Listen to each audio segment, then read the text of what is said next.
অতীত রেকর্ড বিবেচনায় বাংলাদেশকে জিততে হলে পাড়ি দিতে হতো পাহাড়সম লক্ষ্য। চট্টগ্রামের বীরশ্রেষ্ঠ মতিউর রহমান স্টেডিয়ামের আগে টাইগাররা সর্বোচ্চ ১৫৭ রানের লক্ষ্য তাড়া করে জিতেছিল। তাই আজ ওয়েস্ট ইন্ডিজের বিপক্ষে জয়ের জন্য রেকর্ড গড়াই ছিল একমাত্র পথ, কিন্তু ব্যাটারদের ব্যর্থতায় সেটি আর সম্ভব হয়নি।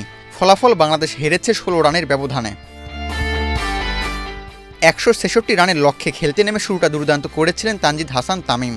৫ বলে ১৫ রানের ঝড় সূচনা এনে দিয়েছিলেন দলকে, কিন্তু তার চিরচেনা তাড়াহুড়োর প্রবণতা আবারও বাধা হয়ে দাঁড়ায়। দুর্বল একটি শটে রোমারিও শেফার্ডকে ক্যাচ দিয়ে প্যাভিলিয়নে ফেরেন এই ব্যাটার।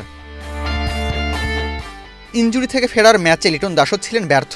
আকির হোসেনের বলের ক্যাচ দিয়ে সাজঘরে ফেরেন তিনি। ফলে পাওয়ার প্লের মধ্যে দ্রুত ২ উইকেট হারিয়ে চাপে পড়ে বাংলাদেশ। লিটনের বিদায়ের পর নিয়মিত বিরতিতে উইকেট হারাতে থাকে টাইগাররা। পাওয়ার প্লেতে একের পর এক উইকেট হারিয়ে ম্যাচ প্রতিপক্ষের হাতে তুলে দেওয়াটা যেন এখন নিত্য নৈমিত্তিক ব্যাপার হয়ে দাঁড়িয়েছে।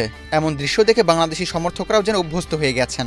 প্রথম ৬ ওভারে ৪ উইকেট হারিয়ে ফেলার পর ম্যাচে ফেরার আর কোনো পথ খোলা থাকেনি টাইগারদের জন্য। তবে শুধু বাংলাদেশের দুর্বল ব্যাটিং নয়, ওয়েস্ট ইন্ডিজের দুর্দান্ত ফিল্ডিংও ছিল তাদের জয়ের জন্য বড় ভিত্তি। এদিন ক্যারিবীয় ফিল্ডাররা যেন উড়েই বেরিয়েছেন মাঠে, প্রতিটি সুযোগকেই লুফে নিয়েছেন। সপ্তম উইকেটে তানজিম হাসান, সাকিব ও নাসুম আহমেদ ৪০ রানের জুটিতে আসার আলো দেখালেও তা যথেষ্ট ছিল না। এর আগে টসে জিতে ব্যাটিংয়ে নেমে ওয়েস্ট ইন্ডিজও শুরুতে ধীরগতির ছিল। বাংলাদেশি বোলারদের নিয়ন্ত্রিত বোলিংয়ে ১৩ ওভারে ৮৪ রানের মধ্যেই ৩ উইকেট হারায় তারা। তবে শেষ ৫ ওভারে দৃশ্যপট পাল্টে দেন শাই হোপ ও রবভান পাওয়েল। তাদের ঝোড়ো ব্যাটিংয়ে শেষ পর্যন্ত ১৬৫ রানের চ্যালেঞ্জিং স্কোর দাঁড় করায় অতিথিরা।